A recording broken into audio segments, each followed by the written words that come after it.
భీమిలి నియోజకవర్గ ప్రజలందరికీ కూడా మా యొక్క విజ్ఞప్తి, శ్రీ శ్రీ శ్రీ ఇలిపిల్లి అనిల్ కుమార్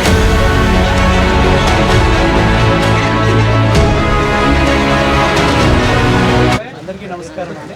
ఈరోజు 24వ తారీఖున మేము సక్సెస్ఫుల్గా ఇక్కడ భీమిలిపట్నం ఎంఆర్ఓ ఆఫీస్లో నామినేషన్ ప్రక్రియ అనేది పూర్తి చేయడం జరిగింది. జయభారత్ నేషనల్ పార్టీ విధి విధానాలు, మా అధ్యక్షుడి గారి ఆశయాలు సాధన కోసం మేము ఒక ప్రయత్నంగా ఈసారి ఎలక్షన్లో మేము పార్టిసిపేట్ చేస్తున్నాము.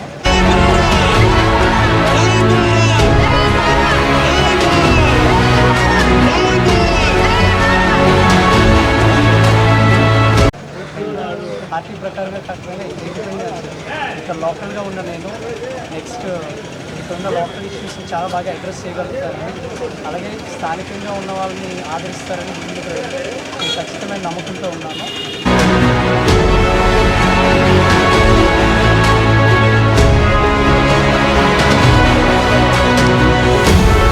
Last time voting percentage point of వ్యూలో చూసుకున్నా సరే ఇక్కడ భీమిలిలో ఎక్కువ మంది న్యూట్రల్ ఓటర్స్ అలాగే ఎడ్యుకేటెడ్ ఓటర్స్ కూడా ఉన్నారు. సో మనం ఎంత ఎలక్షన్ని వీళ్ళు మోటివేట్ చేసి ఫైనాన్షియల్ ఇష్యూస్లో మోటివేట్ చేయాలనుకున్నా సరే న్యూట్రల్ ఓటర్స్ మాత్రమే ఖచ్చితంగా ఎలక్షన్ రిజల్ట్ని డిసైడ్ చేస్తారండి.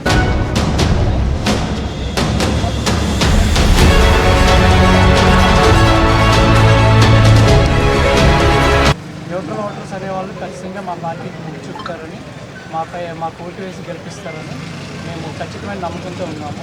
ఇదే నినాదంతో మేము ముందుకు కూడా వెళ్ళాలని. జై భారత్.